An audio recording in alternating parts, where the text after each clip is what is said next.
Estamos arrancando la unidad 2, tendríamos un periodo bastante largo para ocuparnos y si uno tuviera desde 1810 hasta 1860 es el título, veremos si cortamos antes, ¿no? Digamos, en términos de proceso histórico, cuál es la pregunta que nos tenemos que responder o cuáles son los ejes que atraviesan un periodo tan largo, ¿no? Por ahí en otros momentos, en otras unidades se ve más claro, pero acá aparecen hechos, ¿no? Tenemos que explicar la Revolución de Mayo, por ejemplo, la independencia, el enfrentamiento unitarios y federales, o dentro de los mismos federales, el gobierno de Rosas, el gobierno de Rivadavia, la batalla de Caseros, los vencedores de Caseros, por más que digan que ni vencedores ni vencidos.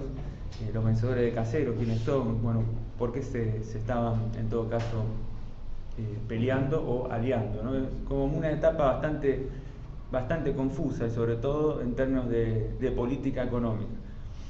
Bueno, lo que sí nos sirve para tener en claro cuestiones que vamos a retomar a lo largo del curso.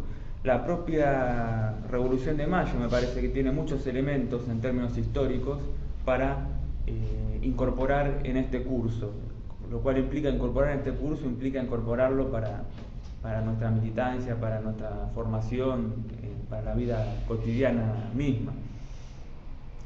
Sí, los abordajes por lo general en la Revolución de Mayo están más asociados a las cuestiones políticas, que tampoco están muy claras ni muy resueltas, ni muy aceptadas, generalizadas.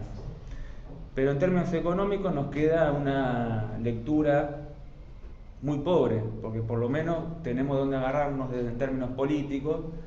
Será mejor, será peor las expresiones que se puedan dar en torno al el nacimiento de la patria, como cada corriente historiográfica lo puede llegar a plantear, en términos también de las diferencias que hay entre el 25 de mayo de 1810 y el 9 de julio de 1816, incluso saben ustedes, las celebraciones todavía entre Buenos Aires y el llamado interior del país se apoyan más en una fecha que la otra, ¿no? Como tienen mayor significado. Pero en términos económicos, la verdad que nos han arrinconado con la historia oficial en términos de la interpretación. El primer gobierno patrio, ¿no? Lo que está en juego acá es el primer gobierno patrio. Si tenemos un gobierno patrio liberal, ya está, digamos, es difícil encontrar un motivo para estar orgulloso de una gesta emancipatoria como la de San Martín, por ejemplo. ¿Para qué vas a hacer todo eso si es para hacer, al final de cuentas, era un agente inglés? Bueno, un agente inglés con lo que ello significa, ¿no? Era para que dejársela servida a Rivadavia que arme la inserción de Argentina en el país, sí, en el mundo, perdón, todavía había que crear el país, ¿no? Es todo también otro hilo que conduce esta unidad hacia la tan anhelada, llamada Organización Nacional. Pero bueno, sí, lo que hicieron los próceres de Mayo fue acaso, en términos económicos, poner las reglas para que Argentina se inserte en el mundo como proveedor de materias primas y ser socios de Inglaterra. Hay muchos elementos, incluso como uno, si lo puede tomar en términos historiográficos, que pueden llevar a entender eso, ¿no? Está lleno.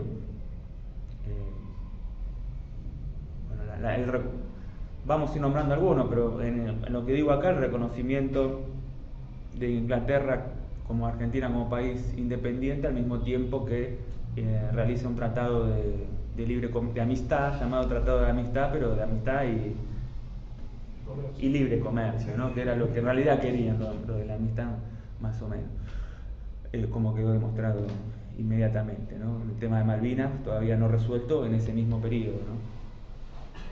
Bueno, entonces, es común pensar en figuras como Mariano Moreno o incluso el propio Manuel Belgrano, siendo sin temor a equivocarnos, el primer economista, ¿no? de este país y uno de los más importantes, incluso podríamos decir, para lo que fue el planteamiento económico de la Revolución de Mayo. Él era como el ideólogo económico de ese grupo.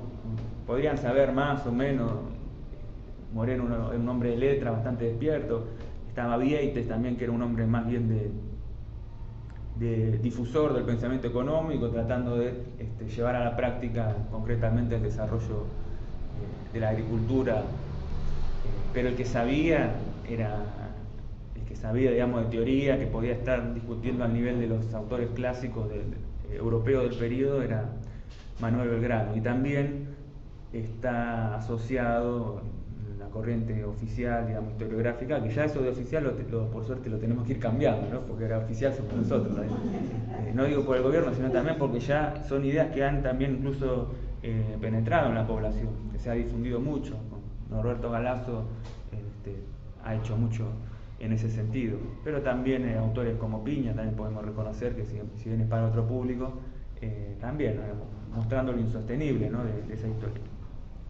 Entonces Belgrano aparece como un fisiócrata, que ser fisiócratas son una corriente economista. De hecho Marx, la palabra economistas la inventa Marx para referirse a estos tipos, economistas, no la economía, ¿no? Que viene de Aristóteles, pero los economistas, Marx, sabiendo de filosofía, como que se burla, ¿no? Los dice estos economistas por los fisiócratas, que tenían una idea de que la riqueza provenía solamente del producto de la tierra, y en base a ello empezaba a circular. Eso sí es lo más interesante, no lo voy a aburrir y no me voy a ir por las ramas con teoría económica, no es un curso de historia del pensamiento económico, pero tenía la idea de que la riqueza venía de la tierra.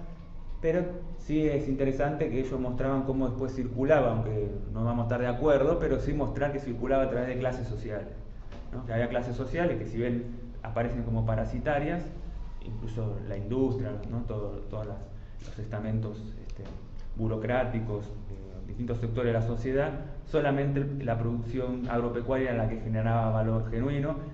Decirlo en la época de Belgrano era muy chocante, porque ya estaba la obra de Adam Smith, que había derribado esa manera de pensar, ¿no? En términos de la economía política.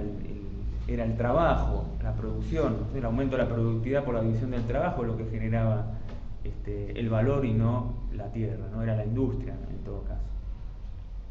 Entonces, bueno, era como también, era mejor para esconderlo, ¿no? Este prócer que tenía ideas tan aparentemente atrasadas, y encima liberal, porque también los fisiócratas también son ellos, el aporte también que hicieron, lo podríamos decir, avisarle a Wiener, también, que le gusta citar a los autores liberales, también tenían esa máxima también popularizada, ¿no? De dejar hacer, dejar pasar, ¿no? Que el gobierno no tenía que intervenir en la economía, tenía que dejar que las cosas transcurran entre particulares, ¿no? Entonces, bueno, atrasado en el pensamiento económico y liberal, indefendible. Y de Mariano Moreno vamos a ver que vamos a estar en contra de esa idea, ¿no? Obviamente.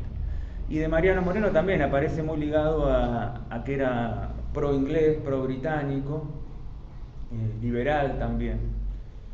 Y en ese sentido hay obras, ¿no? Hay antecedentes a la Revolución de Mayo en textos como La representación de los hacendados, que encima esto ya es bastante chocante, ¿no? Porque parece que al final todavía no teníamos patria, pero ya teníamos a la Iglesia, que vino con la conquista española, al ejército propio, que vino después de las invasiones inglesas, y todavía no teníamos la nación, y ahora teníamos los hacendados, ¿no? Como los pilares, que después se van a tratar de quedar como los pilares de la patria, ¿no? La Iglesia, el ejército y los hacendados, ¿no? La oligarquía.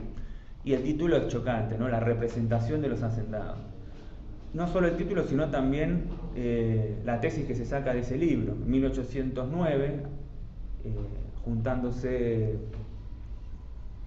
Moreno como abogado de hacendados, que no eran pocos, ¿no? Va a increpar una solicitada, digamos, al virrey, pidiéndole que él venía en representación de 20.000 productores, que en ese momento es muchísimo, no solo de Buenos Aires, sino de toda la pampa húmeda, el litoral.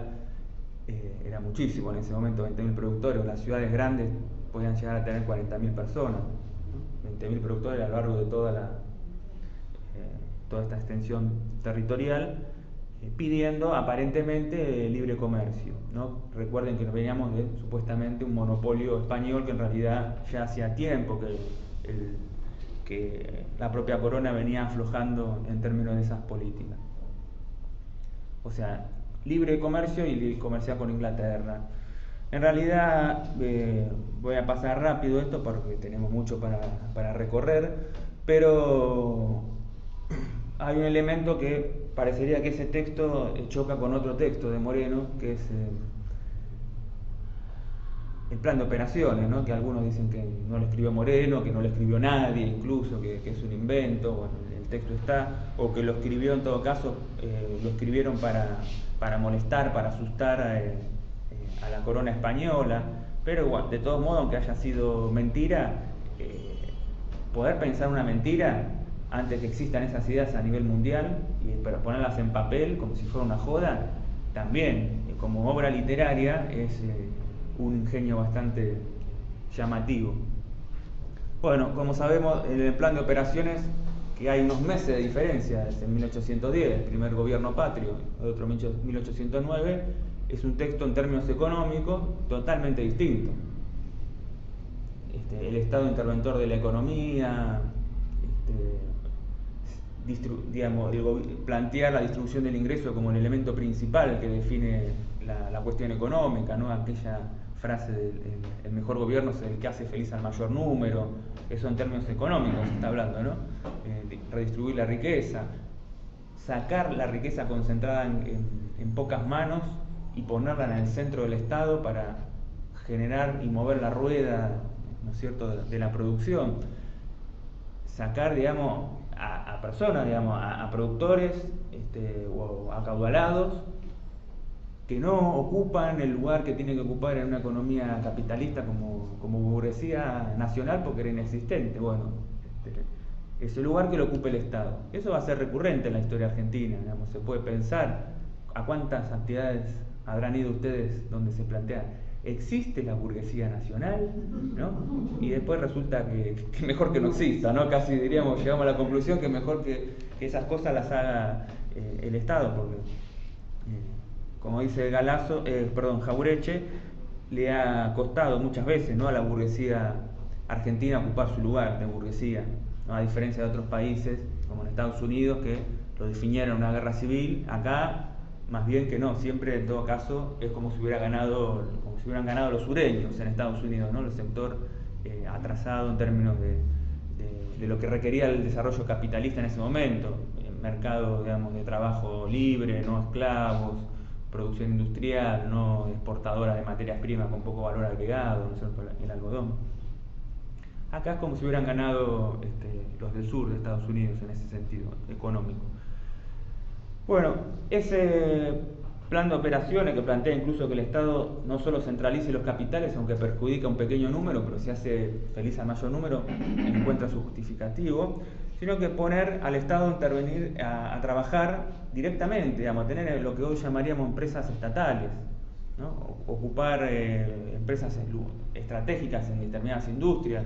Obviamente lo primero que va a plantear es quedarse con las minas, la producción de metales, la acuñación de moneda, que eso no puede estar obviamente en manos de privados, y distintos ingenios, ¿no?, que llama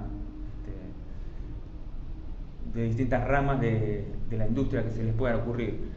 También plantea la potestad para hacer política monetaria y política cambiaria, ¿no? Dice, bueno, a ver las monedas, de qué material las hacemos, las podemos hacer cambiarle un poquito el valor, aunque pesen de una manera, podemos hacer valer que tengan otro valor, digamos.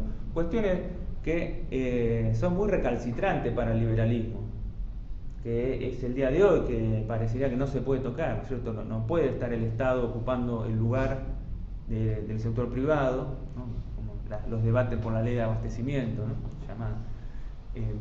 ni que hablar redistribuir el ingreso como medida principal de gobierno, o tener soberanía sobre el tipo de cambio o la emisión de moneda, o dedicarse directamente al Estado tener empresas públicas industriales. Eso sería un Moreno que no quieren ver, Bueno, no perdamos tiempo, pero saben que la manera más fácil que han tenido desde Mitre en adelante es negar la existencia de eso, digamos, de ese texto directamente, ¿no? Lo más fácil. Aunque nos deja planteado el problema a nosotros, que no nos escondemos de los textos, sino que los vamos a buscar, los leemos, los pensamos, la representación de los hacendados, por ejemplo, ¿no? Entonces, está bien, nosotros somos los del bando de... Nos gusta más el Moreno del plan de operación. ¿Y qué hacemos con el otro? Lo mismo que hace la historia mitrista, lo negamos. No, yo pienso que hay que leerlo, y justamente al leerlo es donde se pueden sacar conclusiones de que no son tan distintos los abordajes. Vamos a ir rápido, directamente a definir la cuestión, al nudo de la cuestión. El planteamiento de Moreno tiene que ver, primero y principal, en la representación de los hacendados con una coyuntura y una realidad, que es, ya está el libre comercio, de hecho, en el Río de la Plata por el contrabando. Están las mercancías mentira, lo que dicen los representantes de la corona española, del consulado, de que si abrimos el comercio nos van a dejar sin trabajo, digamos. Ya estamos sin trabajo, porque ya están las mercancías esas. Ya están acá, ya están en la propia España. No es que queremos tener un comercio solo con España, porque esas mercancías que vienen de España son inglesas. Entran en contrabando, no el contrabando que uno por ahí tiene más asociado del Río de la Plata, ¿no? Que este país contrabandista que siempre fue la historia argentina. Ese contrabando no solo venía por ahí, sino directamente desde España ya venía el contrabando. Entonces, bueno, ante esa realidad, por lo menos cobrar impuestos, ¿no? Porque tampoco era el libre comercio entendido como libre cambio, ¿no? de que entren gratuitamente, sino poder comerciar, que participen los criollos en el comercio, que puedan comerciar con distintos países, pero sí que se cobre un arancel, de hecho, como elemento para poder también fortalecer al Estado. Bueno, no vamos a perder tiempo con esos debates. Esa es la posición de Moreno. Y tampoco es algo terminante, sino es un planteamiento, bueno, hagámoslo por 2 años, veamos, permitamos que participen los criollos, que no participen directamente los ingleses, que lo hagan mediado por españoles. Y también, en términos de proteccionismo, plantea poner un 20% de arancel a las industrias, a las mercancías que compitan con industrias nacionales, o el valor que sea necesario, dice.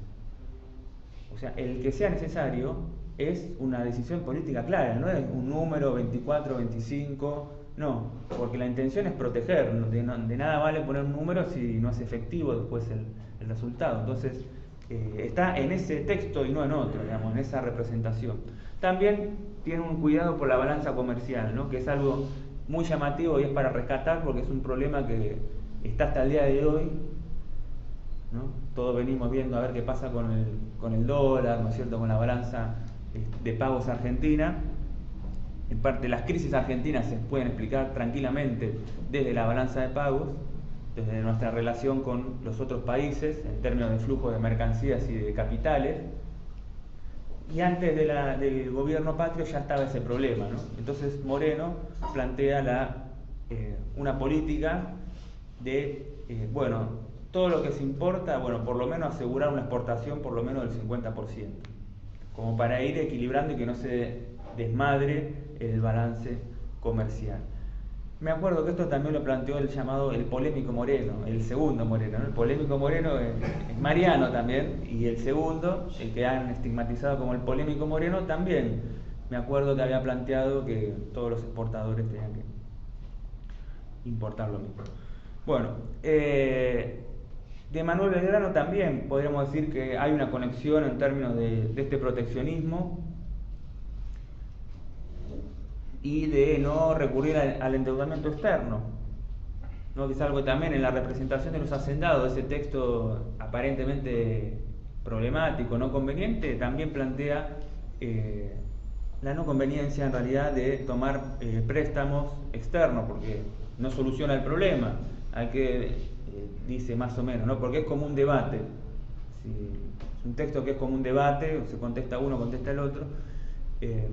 se contesta a sí mismo en realidad, no toma los argumentos del contrincante y dice, bueno, pero si estamos mal, vos me venís con que pida plata afuera, si yo estoy mal, después ¿cómo hago para devolverla? Tengo doble problema, tengo que devolver la plata y devolver los intereses. Como esa no es una solución al tema. Bueno, en Belgrano también hay elementos interesantes, se lo ha, como dijimos, tachado de fisiócrata, pero tiene elementos interesantes en torno a la especialización, ¿cierto? En base a la protección. La agricultura, bueno, el desarrollo que hace Belgrano de la agricultura empieza con los textos primeros digamos, del siglo XVIII, ¿no? Digamos, anteriores al siglo XIX, son las memorias de Moreno, de Belgrano, que son memorias, en realidad son lecturas que hacía en el consulado, entonces son públicas. No es lo mismo lo que él va a publicar después en 1810, cuando ya está hecha la revolución, pueden salir las verdaderas ideas de Manuel Belgrano. Antes no las podía decir. Bueno.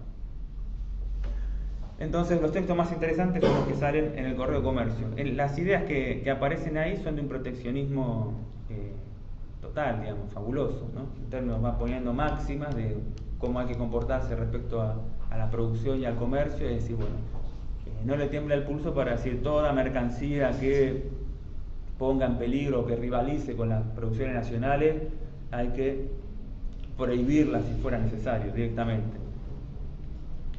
¿Qué conviene? Bueno, conviene exportar, antes que nada, pero exportar que cualquier cosa, no, agregarle valor a lo que uno exporta. No se puede exportar algo que le agregue valor el extranjero y después te lo vuelva a vender a vos con el trabajo de ellos, porque eso no tiene sentido, digamos.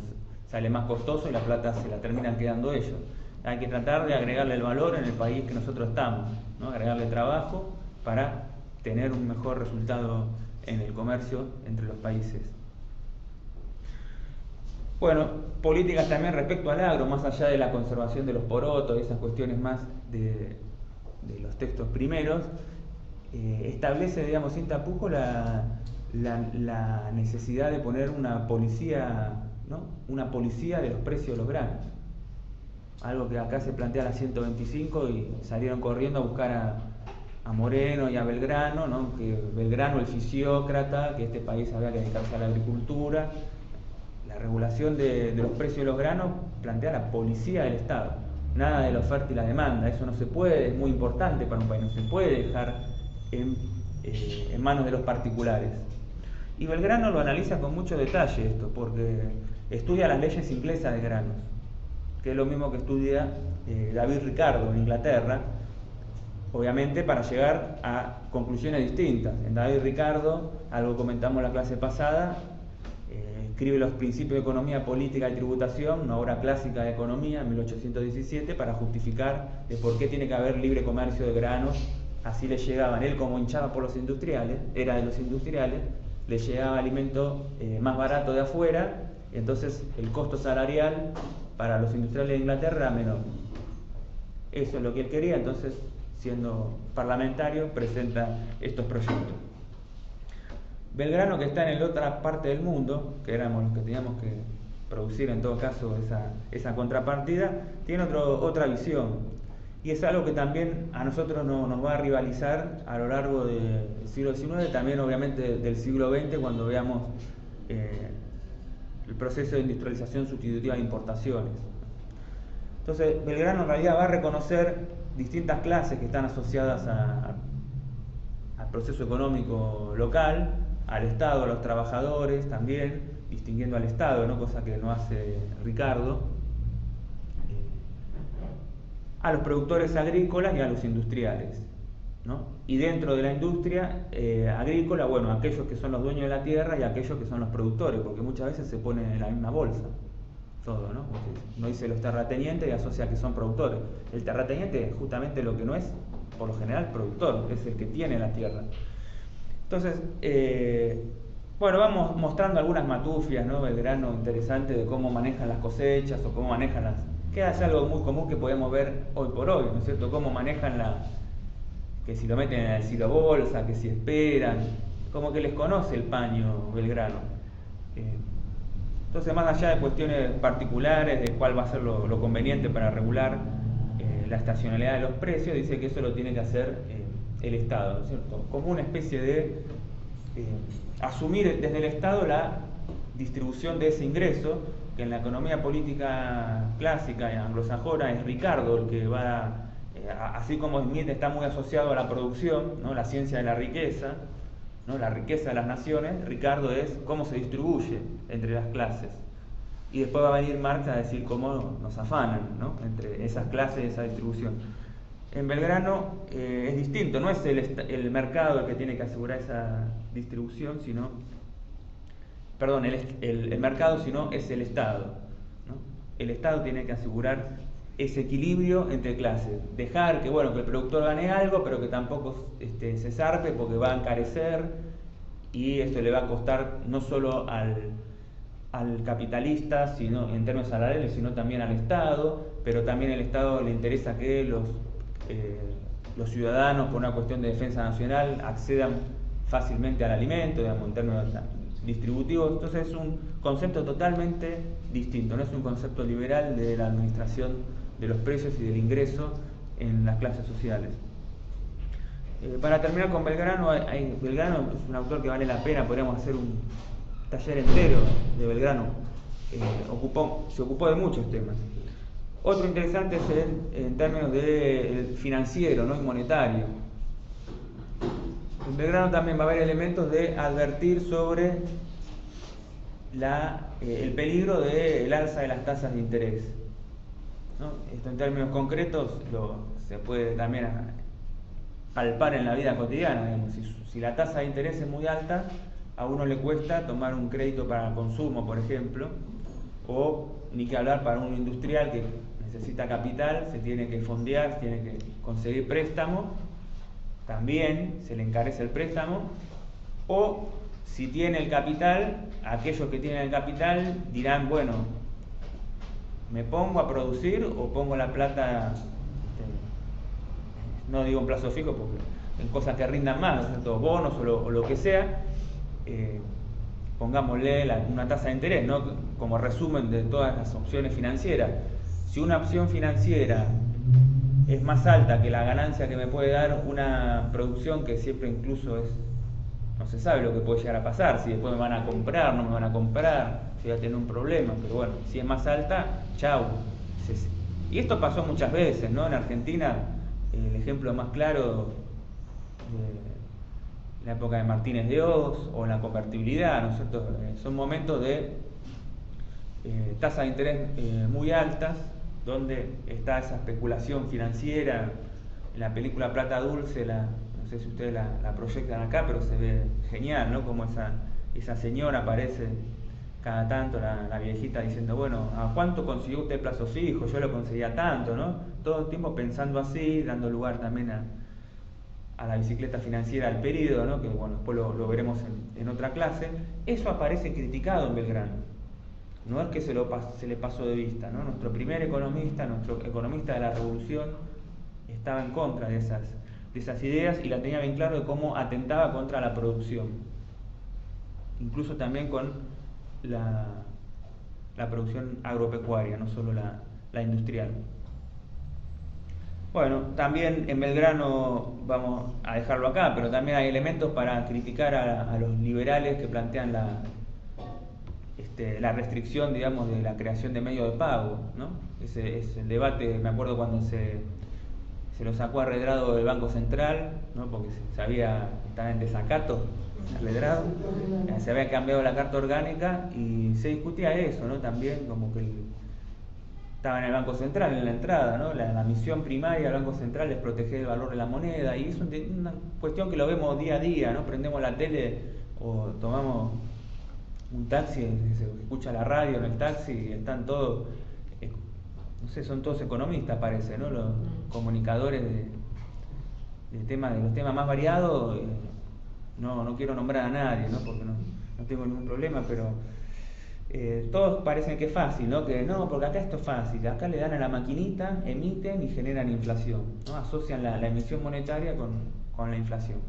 Bueno, en Belgrano eso no aparece, ¿no? La llamada teoría cuantitativa del dinero dice, no, hay que tener en cuenta a ver qué pasa con para que eso sea real y sea verdad. Lo pueden contestar desde Belgrano, ¿no? A cualquiera que en la casa le venga con eso que escucharon. Para que eso sea verdad, si uno emite más dinero y genera inflación, tiene que haber algo, que es un supuesto, que es que la economía está en pleno empleo. Y Belgrano lo dice, ¿no? Para que tenga un efecto en los precios, puede tener, obviamente lo puede llegar a tener, pero para que eso lo tenga y lo sepamos, tenemos que saber cómo está la producción del país, cuánto es la población del país, de la población del país, cuánta está ocupada, cuánta no. Se está planteando que después en Keynes se va a desarrollar, que es cómo juega el nivel de empleo en la economía para determinar, y la utilización de los recursos de una economía para determinar si hay un exceso de dinero o no, porque si hay desocupados y el Estado quiere fomentar la economía emitiendo, bueno, las empresas tomarán ese golpe de demanda, ese tirón de demanda como algo positivo. La gente tiene plata, le viene a comprar, el tipo le da las mercancías, se queda sin mercancía y contrata trabajadores desocupados, pone la plata, pone a trabajar la producción de nuevo, genera más mercancías porque tiene ese incentivo. Ahora, si estuviera toda la población ocupada, bueno, está bien, te doy la derecha, nunca mejor dicho, te doy la derecha, es correcto. Pero eso no se le pasaba a Belgrano, ¿no? Entonces está lejos de ser nuestro primer economista, un economista simplón y liberal. Sobre todo eso es lo que quiero destacar, tanto en Mariano Moreno como en Belgrano. Bueno, como sabemos, esto de la Revolución de Mayo, estas ideas no duran mucho en términos históricos en su posibilidad, ¿no? Mariano Moreno no llega a cumplir, no está ni en el cumpleaños número 1 de la revolución, ¿cierto? Muere asesinado antes. Todo el grupo de la revolución más contestatario en términos de las ideas que planteaba el absolutismo y a favor de este tipo de políticas que estamos planteando, redistributivas, de igualdad, que van a tener expresión en otras experiencias históricas cercanas. No es que esto se disuelve completamente, sino que ustedes tienen material para ver, podemos rastrear eso en la experiencia, las ideas y experiencia de Artigas, por ejemplo, ¿no? Tomar dentro de los federales, ¿no? Veremos que hay tantos federales, como parece el peronismo, ¿no? De cada peronismo, bueno, había cada federal también, entonces muchos tipos de federalismo. Y peronismo federal es de lo peor, sería, ¿no? Si planteamos, porque hay que tener mucho cuidado lo que quiere decir eso. Bueno, el acceso a la tierra para que la trabaja, ¿no? Son consignas de favorecer a los sectores más excluidos, y si hace falta nombrarlos, ¿no es cierto?, a los indios, ¿no es cierto?, a los mestizos, a los gauchos, a los pobres, ¿no? Darles la tierra para que tengan acceso. Pero también aparece y esto tendría otro problema, la historiografía oficial, aparece también en la gobernación de San Martín en Cuyo, que ahora se están cumpliendo 200 años, ¿no? En 1814 hasta 1817, que se va a los Andes a pelear, a cruzar los Andes a pelear. San Martín es gobernador de Cuyo, una región que tenía 3 provincias, ¿no? Que incluía obviamente Mendoza, pero también San Juan y San Luis.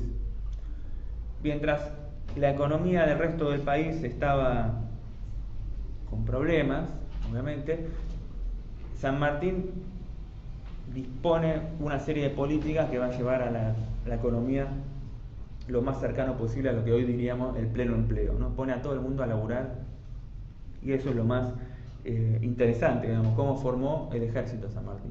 Lo formó de la nada, ¿no? O sea, el gran mérito no es cruzar los Andes. Los vaquianos cruzaban los Andes todo el tiempo, ¿no? Es cruzarlo con un ejército, que ya es más complicado, pero más complicado que cruzarlo con un ejército es crear el ejército. Y está bien, es interesante en San Martín, de que era un líder político, algo hemos hablado, ¿no? la clase pasada, de cómo interpelaba a los pueblos originarios, que él decía yo también soy indio, esa cuestión política de San Martín a veces no tomada en cuenta, como si fuera un militar nada más, pero antes que nada era un político, y sin queda más duda gobernó casi 2 años y medio, Cuyo, mucho más que Cámpora, ¿no? Que 2 meses tuvo, y se habla del gobierno de Cámpora, 2 meses, San Martín, el padre de la patria, 2 años y medio, y constituyó en Cuyo yo creo que es, y sin temor a equivocarme, la primera experiencia de industrialización, no en términos de la industria que vendrá después, pero sí de manufactura organizada que se da en América del Sur, ¿no? No solo poniendo a trabajar, estableciendo reglamentos de trabajo, de que no tenía que haber desocupados, por decir así, porque lo agarraban y preguntaban, a ver, ¿usted de dónde viene? No, que tal patrón no me da trabajo, me echó. Bueno, ¿cómo es eso? No se podía, no podía estar la gente sin trabajar, había una necesidad. Sino que se puso a desarrollar industrias que después quedaron, ¿no? El desarrollo, obviamente, textil, digamos, el ejército había que vestirlo en manos de las damas mendocinas, que no eran las que donaron las joyas, eso no es lo más importante, que dicen que fueron poquitas encima, y que no quedaron en Mendoza, sino el trabajo de las mujeres para confeccionar la vestimenta del ejército, las mochilas, ¿no? El cuero, todo lo que iban a necesitar para llevar en el cruce de los Andes, pero también la industria armamentística en el amplio sentido, química, ¿no? Para el desarrollo de la pólvora. Se dice, y esto es interesante, ¿no? Que se llegó a desarrollar con el salitre que había en la región, etcétera, la pólvora de la misma calidad, que era la mejor pólvora del mundo que tenía Inglaterra, y la hizo el ejército de los Andes con medios propios a un precio muchísimo menor, porque también estaba la cuestión económica de cuánto vale la independencia en términos de plata, ¿no? Un préstamo inglés puede ser, ¿no? Un empréstito y sos libre. Bueno, no fue ese el camino, sino producir lo necesario con lo que tenemos, y la prueba fue que fue de excelente calidad, del mismo nivel que la mejor pólvora del mundo, que era la que hacía Inglaterra. Bueno, todo un desarrollo también de obra pública, podríamos decir, de la distribución de las aguas de río para asegurar la provisión de alimentos en una región como la de Cuyo, para mantener un ejército de golpe, ¿no? Que es una población que crece de golpe. O sea, un pueblo, pensemos las ciudades en ese momento como pueblos, y viene un ejército, ¿no? Bueno, se van al plumerillo para estar concentrados, pero necesitan garantizarse el alimento. Bueno, no vamos a seguir a San Martín en su rumbo, pero también solo dejo al pasar que las políticas también económicas que va haciendo San Martín, no solo en Cuyo, sino también en los otros países, digamos, donde le toca gobernar, sobre todo en Perú, como los protectorados del Perú, desarrolla también una política monetaria muy adelantada a la época, pero muy adelantada a la época, ¿no? También llega a Perú con el problema de la fuga de capitales, diríamos, ¿no? Era un tema que es recurrente hoy, pero también lo era en los periodos de la Revolución de Mayo, ¿no?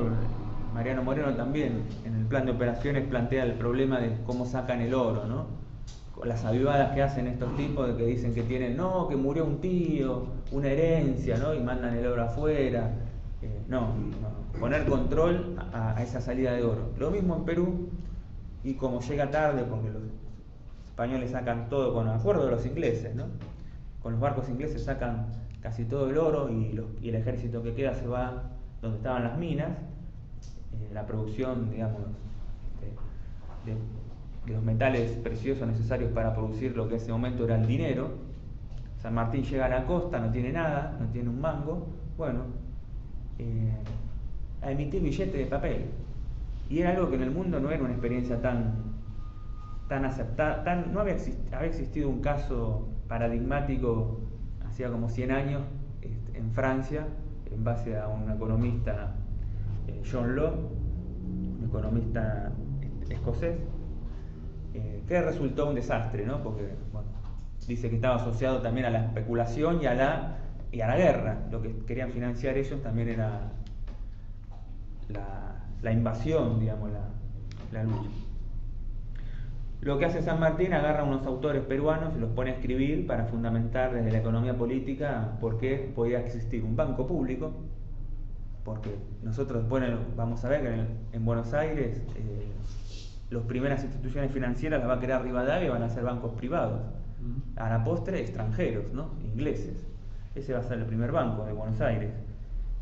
San Martín crea un banco público, Banco Nacional, para auxiliar a la producción y con moneda de papel. Muy baratita, chiquitita así, con una estampilla, porque desde el momento en que el material donde está la moneda no importa, sino que es el valor que le da el Estado, cosa que después le va a dar la razón la experiencia mundial, ¿no? Porque todo el mundo, en todos los países, nadie anda con monedas de oro, sino que el dólar, todos tienen billetes. Del otro lado no tenía, era blanca, ¿no? Digamos, no estaba impresa de un solo lado para no gastar tinta. Yo tengo un ejemplar, una reproducción, obviamente la llevo en la SUBE. Chiquitita, si este era el tamaño original. Porque ¿para qué gastar tanta plata? Si es lo mismo hacerlo chiquito y hacer más, ¿no? De los que haríamos todos, ¿no? Lamentablemente fue lo que hicieron todos porque la trucharon, ¿no? Hubo problemas en ese sentido. Pero bueno, no deja de ser interesante esa experiencia de San Martín, que es anterior a la del Banco de Buenos Aires, ¿no? En términos también de emisión de moneda fiduciaria, ¿no? De billetes.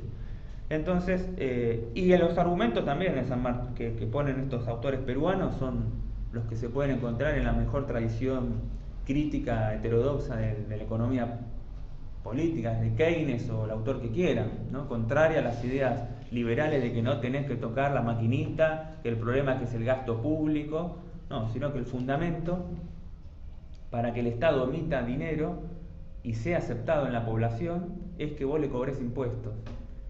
Porque si vos y aparece otra cosa que a los liberales le molesta, ¿no? De cobrar impuestos, por eso la presidenta Cristina lo chicaneó a Macri, ¿cómo vas a cobrar impuestos a internet?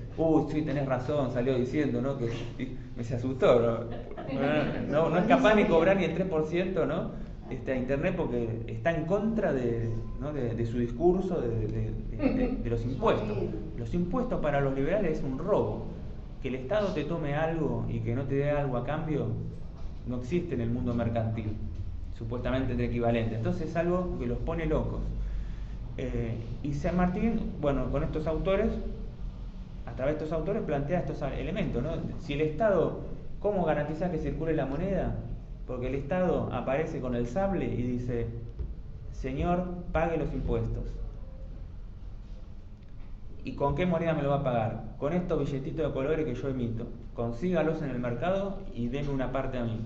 Entonces el comerciante, el productor, ya ahí tiene una motivación de que algo tengo que agarrar de esto porque a fin de mes viene el señor del sable a pedirme parte de esos billetitos. Entonces empiezan a ser aceptados en la economía y empiezan a circular los billetes. Toda la población va y viene con los billetes porque todos de alguna manera los van a necesitar en algún momento para pagar.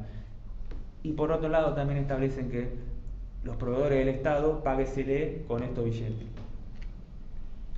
Yo te vendo cosas al Estado.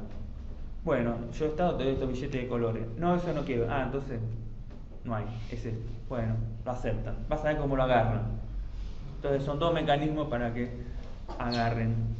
acepten estos billetes. Dicho esto, para decir que la economía política no empieza mal en el Río de la Plata y en la Independencia. Empieza con ideas muy novedosas y muy interesantes para dar la discusión incluso en el día de hoy. Claro, lo que vino después se asoció a que la economía política comienza con Rivadavia, ¿no? Como que estos eran unos bestias y que Rivadavia establece la Universidad de Buenos Aires, establece la primer cátedra de economía política en el Río de la Plata, establece las primeras instituciones capitalistas en el Río de la Plata, crea un banco, aunque sea privado, ¿no es cierto?, una bolsa, crea, bueno, el primer empréstito, ¿no?, el primer endeudamiento. Esto vas a ver cómo lo resolvemos con un financiamiento, ¿no?, el empréstito Baring Brothers, ¿no? 1 millón de libras esterlinas, que en todo esto encima no le salió, ¿no? En la bibliografía que ustedes tienen para ver en detalle estos chanchullos, ¿no? De cómo en realidad eran estafas, ya desde los comienzos. Siempre se cae, digamos, en recordar a Scalabrini Ortiz, ¿no? Como uno de los que desmitificó todas estas instituciones financieras del grupo de Rivadavia. Pero lo interesante es que el propio Dorrego, que es contemporáneo, los putea, ¿no? Que está ahí mismo sesionando y les dice: ustedes son unos chorros, digamos, están haciendo esto que va en contra de los intereses nacionales, ¿no? La plata no vino, bueno, todo lo que ya sabemos, ¿no? Dijeron que eran por 1 millón, nos endeudamos por 1 millón, pero nominalmente el 70%, pero que sacás 2 años de intereses por adelantado, sacás las comisiones, que pin, que pan, ¿no? Entonces lo que llega acá supuestamente es muchísimo menor. Sin embargo, tampoco llega en oro, que era lo que se necesitaba, en libras esterlinas, y en libras esterlinas que tampoco podríamos decir que llegan en realidad, porque muchas casas comerciales inglesas tenían que girar sus utilidades afuera y estaban a cuenta de que iban a poder. Bueno, entonces las casas inglesas que tenían que sacar la plata, una vez que está hecho el empréstito, dicen: ah, ¿te acordás que yo tenía que mandar plata allá y que vos me dejaste que sí que iba a poder mandar las libras, que no las tenías pero ahora las tenés? Sí, bueno, ya está.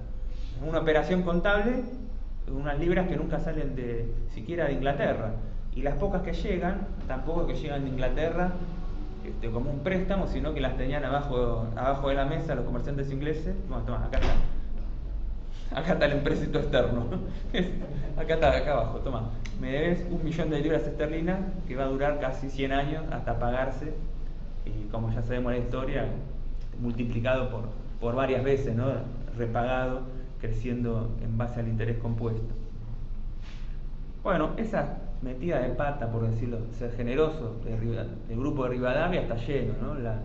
También el hecho el sillón de Rivadavia, ¿no? El primer presidente supuestamente planteando la unidad nacional en base a un gobierno unitario con su constitución, su intento de constitución anteriormente, ¿no? También unitaria.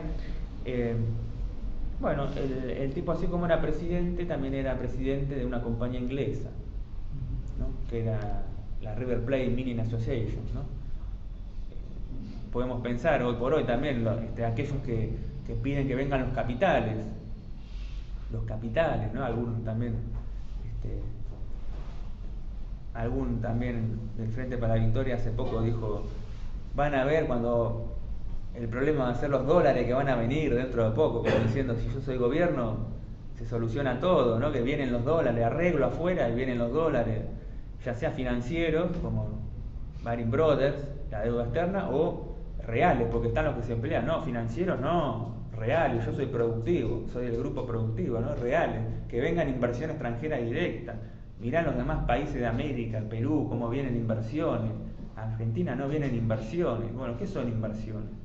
Eso también lo plantea Scalabrini Ortiz, ¿no? Las llamadas inversiones, en realidad extranjeras, en realidad es trabajo argentino, ¿no? Que capitalizan los ingleses, en el caso de lo que cuenta Scalabrini Ortiz. Bueno, acá lo mismo, ¿no? Eran una empresa que supuestamente iba a explotar la cordillera de los Andes en Famatina. Digo, parece que estamos encerrados en la misma, ¿no? Los argentinos venimos patinando, discutiendo lo mismo, y lo ponen presidente de la compañía a Rivadavia, ¿no? Dice: no, para dar seguridad, un país bananero increíble, ¿no? El tema es que cuando van allá a La Rioja estaba Facundo Quiroga y no estaba resuelto el tema de la unidad nacional, claramente, y no prosperan un montón de cuestiones. Digamos, también plantean por primera vez, ¿no? La idea de cómo se organiza este país. Bueno, desde Buenos Aires, trayendo capitales de afuera y trayendo gente de afuera, ¿no? Vamos a colonizar. Esos primeros intentos que después se van a reproducir en la historia argentina, incluso la generación de caseros también va a plantear, ¿no es cierto? Alberdi, también van a decir: bueno, que vengan los inmigrantes, porque claro, acá los mataron a todos y te han pensado seguir matando, como va a ocurrir en la guerra del Paraguay. La gente tiene que venir afuera, los trabajadores tienen que venir afuera. Esas colonias tampoco funcionan. Sí va a ser un elemento importante los orígenes del reparto de la tierra, ¿no? La llamada ley de Enfiteusis, para decirlo más directo, consistía en, uno diría, bueno, nacionalizan la tierra, bueno, qué bien, y la distribuyen. Bueno, buenísimo, estamos de acuerdo con Rivadavia, al final una buena tenía que tener. Bueno, pero resulta que la hicieron para poderla poner en hipoteca para tomar la deuda externa.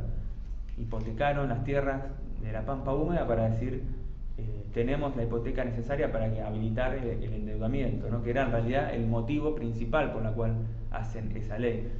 No se preocupan por hacer una distribución de la tierra al estilo que podía plantear Artigas, sino todo lo contrario, se empiezan a repartir la tierra entre estancieros, cosa que después se va a terminar de consolidar con el gobierno de Rosas, digamos, el valor de la tierra lo ponían los vecinos de esa tierra, ¿no? Cuánto tenían que pagar de arrendamientos o cuánto valía la tierra, y los vecinos eran todos familiares, como vemos la oligarquía, ¿no? Que son todos familiares. Algunos dicen que esa es la explicación de que cierta mentalidad, ¿no? Entonces, tenían hijos entre ellos, esas cosas. Y ponían valores baratos para garantizar el acceso fácil a la tierra, que después con el gobierno de Rosa va a ir como es donando y privatizando, por decir así, dándosela a los sectores privados, y eso va a ir consolidando el poder oligárquico que después va a tener un peso mayor en la economía argentina en lo que vendría después. Ese grupo de Rivadavia es la primera experiencia de liberalismo económico en serio, ¿no es cierto?, en el Río de la Plata. Tenían una idea también de la economía en base a la economía clásica, tal es así que acá las ideas no solo las llevan a la práctica por las cuestiones que vimos, creían en eso, sino también que cuando crean la carrera de economía política traen las ideas del liberalismo anglosajón, ¿no es cierto? Dan los libros de Stuart Mill, que son, digamos, el amigo de James Mill, perdón, el padre de Stuart Mill, que era el amigo de David Ricardo, ¿no es cierto? Esas son las ideas que traen acá la economía política. Bueno, también está asociado a una idea política, una forma de ver la organización de la sociedad, digamos, ¿no? Sin tener en cuenta a los sectores populares, ¿no? Que eso es la ventaja que va a tener el grupo de los federales. Digo el grupo de los federales porque, como dijimos, es muy amplio, ¿no? Pero esa amplitud hay que entenderla no solo entre los federales entre sí, sino podemos plantearla en términos de Rosas, ¿no? Entre los distintos gobiernos de Rosas, que también parece muy contradictorio por momentos. En una primera etapa se hace clara la diferencia entre lo que representa Rosas, que es Buenos Aires, y lo que representan los federales del interior. También es contradictorio, muchas veces se asocia el centralismo o los unitarios con Buenos Aires, los porteños de Buenos Aires, los unitarios, y el interior federal. Y después cuando vas a los bifes, como están los federales, están en Buenos Aires, Dorrego, el propio Rosas en algunos momentos, tomándolo como no porteño en términos de la política nacional, y en el interior están los unitarios, ¿no? Y de hecho también eso va a ser necesario para entender la conformación de las oligarquías en el interior del país. No es que son todos caudillos federales, ni mucho menos. De hecho están ocupados los territorios por los unitarios la mayoría de las veces, y los federales los podemos encontrar corridos, arrinconados en el litoral. Bueno, en esa situación se plantea el debate del Pacto Federal, ¿no? En 1830 estaban los federales en todo lo que sería Buenos Aires y todo el litoral, y los unitarios manejando Córdoba y todo el resto de las provincias. Ese Pacto Federal, más allá de la cuestión política, que es decir, bueno, vamos a buscar una unidad nacional distinta a la que plantean los unitarios, pero de una federación, confederación, y está clara la resistencia de Rosas, ¿no es cierto?, a ceder a esa petición. Pero lo que nos interesa para la clase nuestra es el aspecto económico. Entonces también ahí hay dos visiones de país dentro de los federales, en ese Congreso. Una la expresa Corrientes, el representante de Corrientes, ¿no? Pedro Ferrer, y la otra el enviado a Buenos Aires, Roxas y Patrón, que era el ministro de Hacienda de Buenos Aires, y tienen un debate, un memorándum, un debate de cuál tenía que ser la organización económica del país. Lo que va a representar Ferrer es los incipientes industriales, ¿no es cierto?, que podían tener incluso que ver con su región. Él provenía de Corrientes y su actividad estaba relacionada a los astilleros. Y la de Buenos Aires es la ganadería, ¿no?, la que representa al propio Rosas. Lo que le dice Ferrer concretamente es que ese camino no incluye a la población, no puede incluir a toda la población. Concretamente le dice: no podemos ser todos peones de estancia. Esa no puede ser la salida. ¿Por qué? Porque no va a generar trabajo, ni que quisiéramos, no va a generar el trabajo suficiente para dar ocupación al resto de la población. Y por eso va a pedir establecer medidas proteccionistas, que tampoco eran un proteccionismo completo como modo de desarrollo, sino proteccionismo viene en el sentido proteccionista de las industrias que ya están, las que no están, porque hay otro proteccionismo que vendrá después, que decir, Argentina se tiene que desarrollar, y para que se desarrolle hay que proteger, hay industrias que no existen y son estratégicas, nacionales, la energía, por ejemplo, y es una tarea de Estado estratégico desarrollar esto que no tenemos, planeamiento estratégico. Acá ni siquiera eso, era por lo menos las industrias que ya están no las mates, nos vas a dejar sin trabajo a todos. Y también con lo que tiene que ver concretamente con el puerto, una discusión clásica del periodo. El puerto, dos cuestiones están relacionadas con ello: es la posibilidad de comerciar, que no sea solamente el puerto de Buenos Aires, sino poder utilizar todo el Paraná y los ríos interiores, ¿no?, la llamada navegación de ríos interiores, y el reparto de la aduana, que no quede ese ingreso, que era el ingreso principal más importante que tenía la economía argentina, que va a tener por todo el siglo XIX hasta entradito el siglo XX, que ya la estructura tributaria empieza a cambiar también en función de que empieza a haber un peso mayor de la industria y que se puede empezar a gravar otro tipo de actividades, pero hasta ese momento el Estado se mantenía por los ingresos de la aduana. Lo más importante, obviamente, de la época colonial, había impuesto a todo, ¿no?, como siempre, pero no tenían un peso importante. Entonces el argumento era, repartir ese ingreso de la aduana, porque la aduana es por donde sale, pero somos todos la aduana, todas las economías estamos ligadas al puerto de Buenos Aires. Entonces, danos una tajada, ¿no?, lo que hoy podríamos decir la coparticipación federal, por ejemplo, discutir cómo se reparte el ingreso, que es del Estado argentino, el Estado nacional, a nivel nacional, entre las provincias, entre los sectores. El argumento de Buenos Aires es que no, que esa repartija queda para Buenos Aires, no puede ser posible, porque en realidad Buenos Aires tiene que hacerse cargo de la deuda externa, por ejemplo, y del mantenimiento de la defensa nacional, que eso tiene que también salir de esos recursos, y de hacer los pagos de la deuda externa, que de otra manera no se podrían hacer.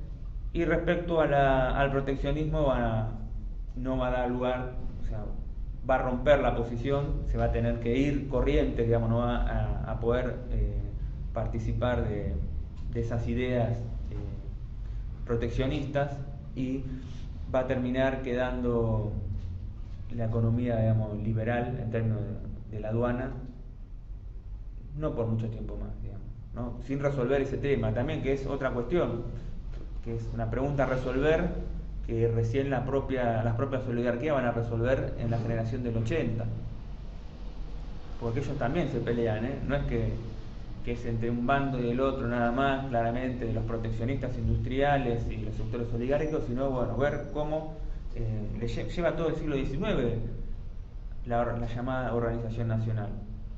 Tienen que tener prendas de cambio y algo que lo satisfaga a todos, ¿no?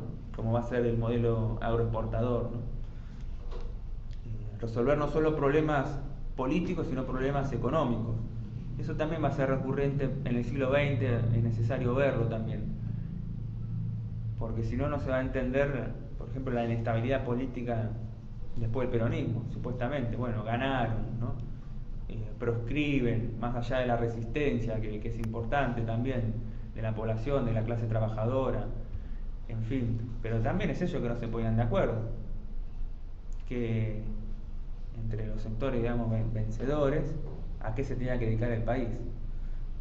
Y siempre lo resuelven de alguna manera, ¿no?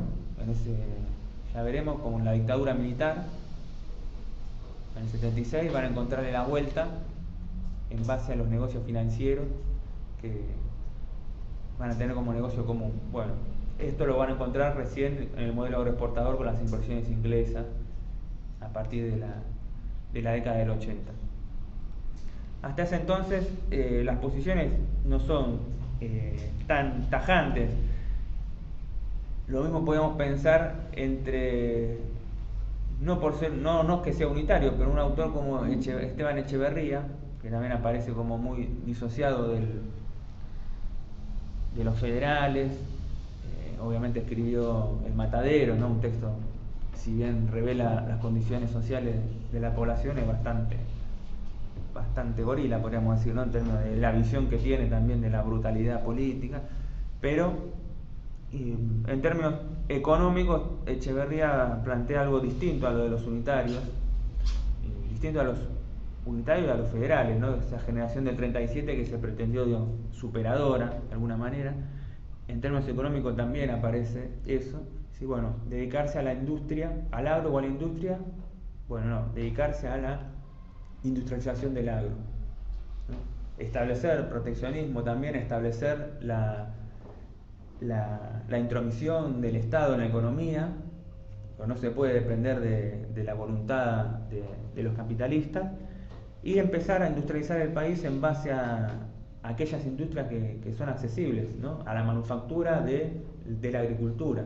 Empezar de a poco, no podemos empezar como el resto de los países, no podemos competir abiertamente con el resto de los países. Tenemos que empezar con aquello que podemos llegar a agregarle valor de a poco, y eso va a ser también un debate que va a estar a lo largo de la historia argentina, que lo podemos ver en el siglo XX un poco cambiado, pero sí en términos de, bueno, ¿qué industria? ¿No? ¿Industria liviana o industria pesada? ¿No? Como se va a decir, el peronismo lo hizo mal en hacer heladeras, tenía que haber hecho exploraciones no sé, energéticas, ponerse a hacer acero y petróleo para hacer más barato la industria, y así, bueno, sería empezar de atrás. ¿Se puede empezar de atrás? ¿O era más fácil lo que se tenía en ese momento, era empezar a sustituir las importaciones de atrás para adelante, ¿no? Bueno, en Echeverría está esa idea de empezar a sustituir con lo que tenemos, con lo que podemos, ¿no? Con lo que es realizable.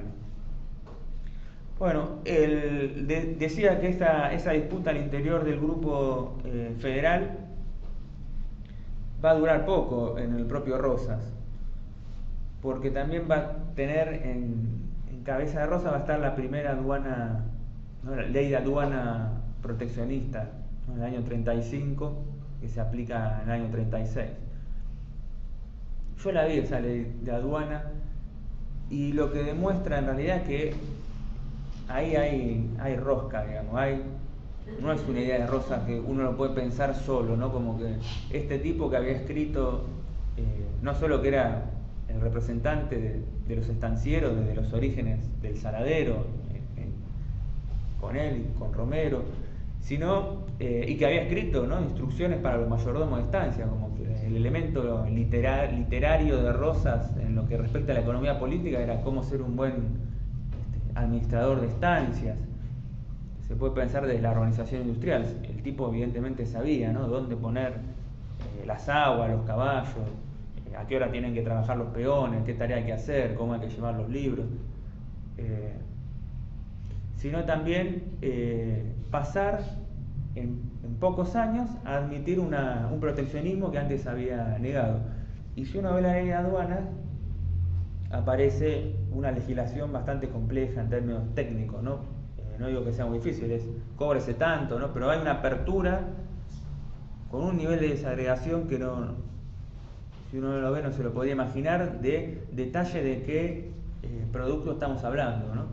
Cóbrese el 5, el 15, el 10, el 25, el 70, así sucesivamente, y según si es arandela aparece un ferretero, si arandela de 1,5 pulgadas, tornillo de tal, todo muy desagregado.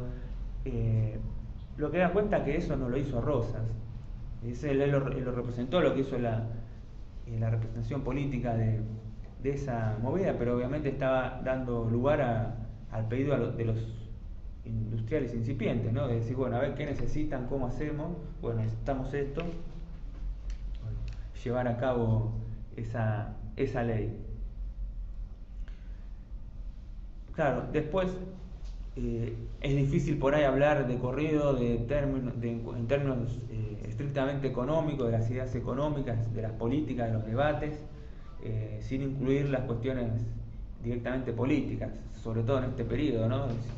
Si no se dieron cuenta, estuvimos hablando de los unitarios y federales, ¿no? Guerras civiles, en torno también a estos temas, pero finalmente, en términos de, bueno, más allá de cuestiones que hacen a la soberanía nacional, no solo en términos económicos, sino políticos, ¿no? En ese periodo también, o se juega también la independencia económica a cañonazos, directamente, lo que fue, por ejemplo, vuelta obligado, la gesta de vuelta obligado, que es el Día de la Soberanía Nacional, el feriado, ¿no? No tenemos ni el billete de 20 pesos en el reverso.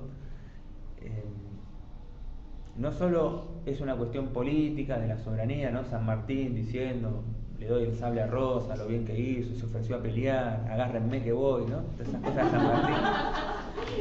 No somos empanadas los argentinos, ¿no? Todas lindas frases de San Martín en torno a ese conflicto, sino que, más allá de esos 300 gauchos que murieron, casi como la batalla de las Termópilas, ¿no? Que sin embargo fue una derrota militar, pero un triunfo político. La gente rechazó a los invasores después. ¿A quién rechazó? No a los militares, rechazó a los buques mercantes, como dice la canción, ¿no? 80, no solo venían los 20 de guerra, sino que venían 80 buques mercantes atrás, y la intención era romper el bloqueo para meter de prepo sus mercancías y el capitalismo acá, en el Río de la Plata, violentamente, no a cañonazos, nunca más directo la relación entre la invasión imperialista y los motivos económicos, ¿no es cierto?, que están asociados.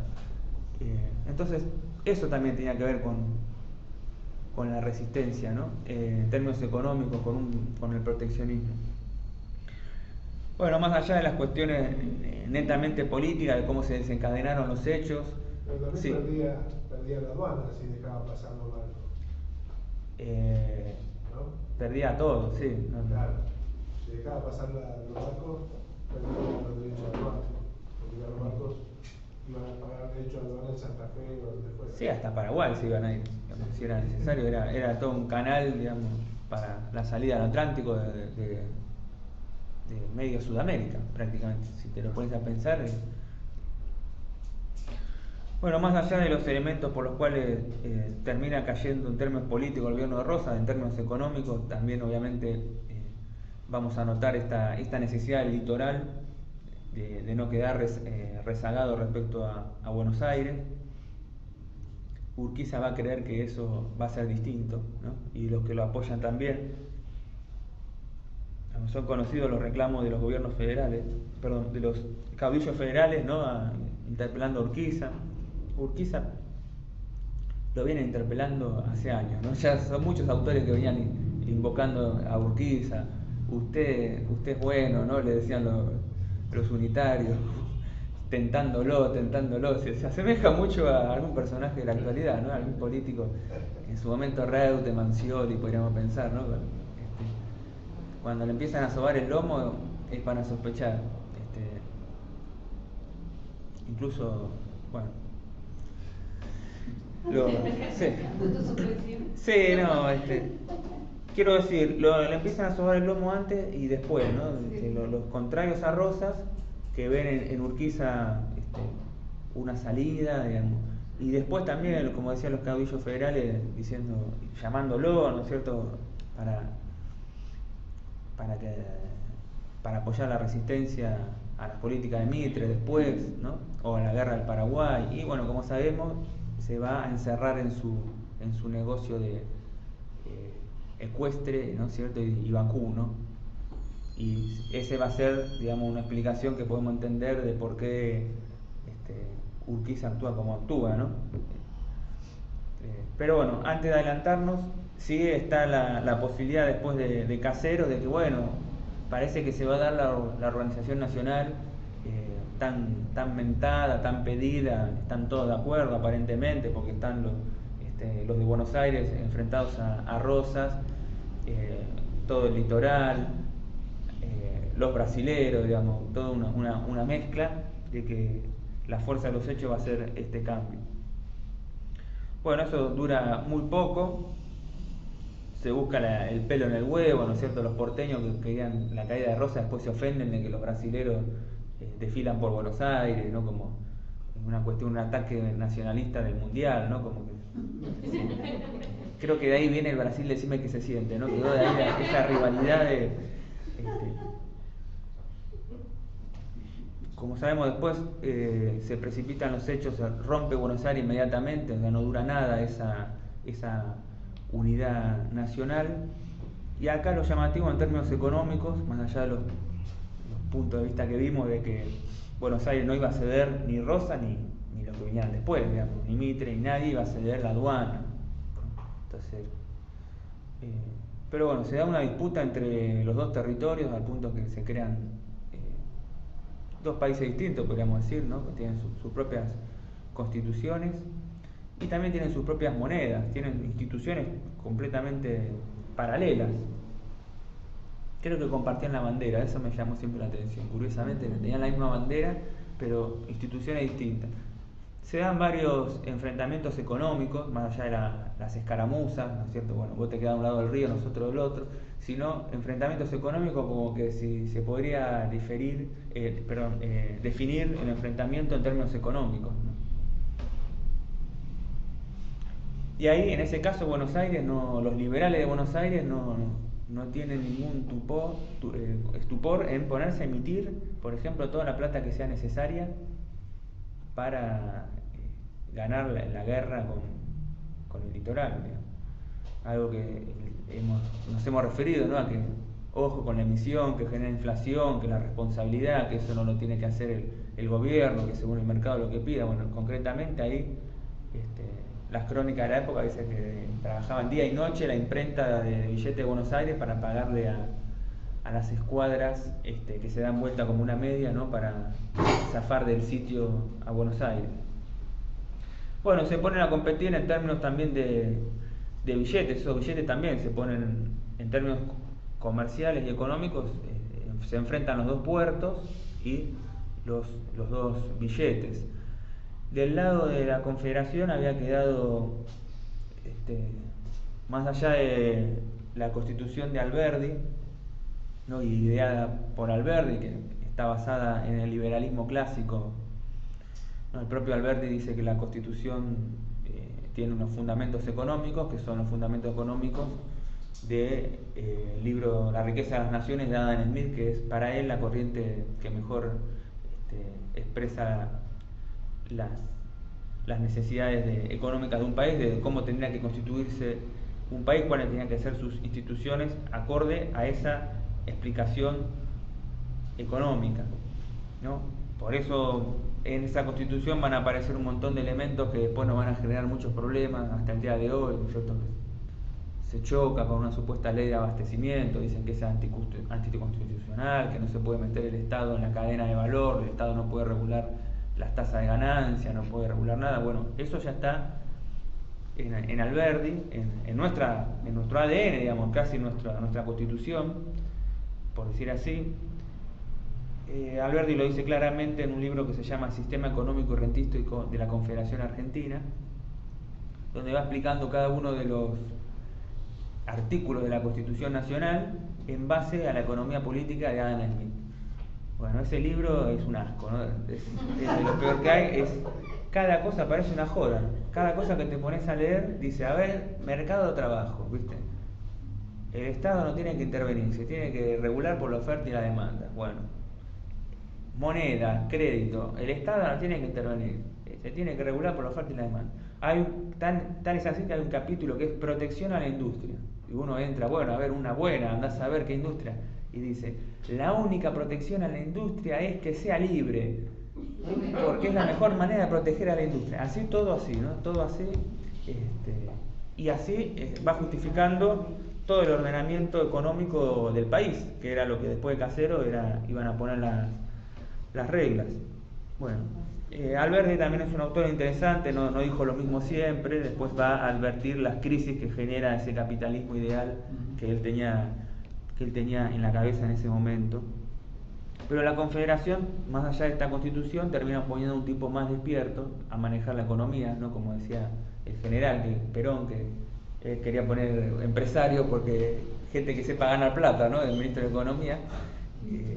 Bueno, Urquiza también pone un empresario que sabía ganar plata, que es Mariano Fragueiro, que si uno lo pone a rastrear, nos parecería que no es un hombre para confiar mucho, ¿no? Porque había estado en los bancos unitarios, en el Banco de Buenos Aires, y después en el Banco Nacional como miembro del directorio. Era un hombre ligado también a la minería en Chile, ahí tenían Copiapó, me acuerdo porque ahí se cayeron los chilenos, no los 33, si no, no me acuerdo. Sí, ahí. Él era propietario de minas ahí, así que el agujero ese por ahí lo hizo Fragueiro, donde se cayeron, no sabemos. Fue gobernador de Córdoba por un breve periodo, pero lo más interesante que fue el primer ministro de Economía de la Argentina, por decir así, de la Confederación Argentina, ¿no? Ministro de Hacienda. Bueno, y va a desarrollar también unas ideas muy interesantes en base a la emisión monetaria, ¿no? y en base a la dirección de la industria concentrando los capitales en el Estado, lo que llama el crédito público. Muy parecido, si nos ponemos a pensar, con lo que dijimos al comienzo de la clase, ¿no? De la idea de plan de operaciones de Mariano Moreno, con argumentos que, bueno, no vamos a repetir, que ya vimos también cuando hablamos de la experiencia de emisión monetaria del general San Martín, ¿no? Una idea también justificando la emisión de billetes, y también va a tener unas ideas bastante interesantes que estipula la nacionalización del crédito, ¿no? Directamente, que nosotros todavía 2014 no se puede tocar la ley de entidades financieras de la dictadura.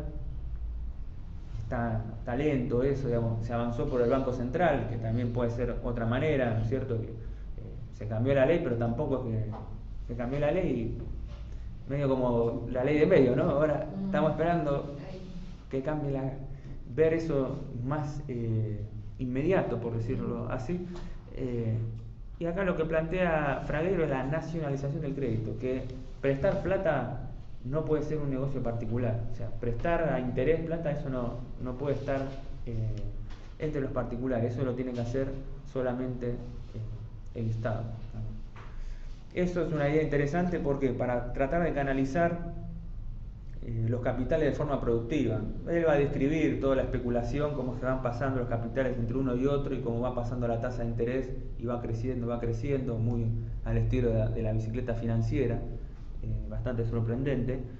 Y él dice que en realidad ese capital hay que prohibirlo y decir, bueno, o va a la industria o va al Estado, y el Estado lo manda a la industria, no puede estar dedicado a la especulación financiera.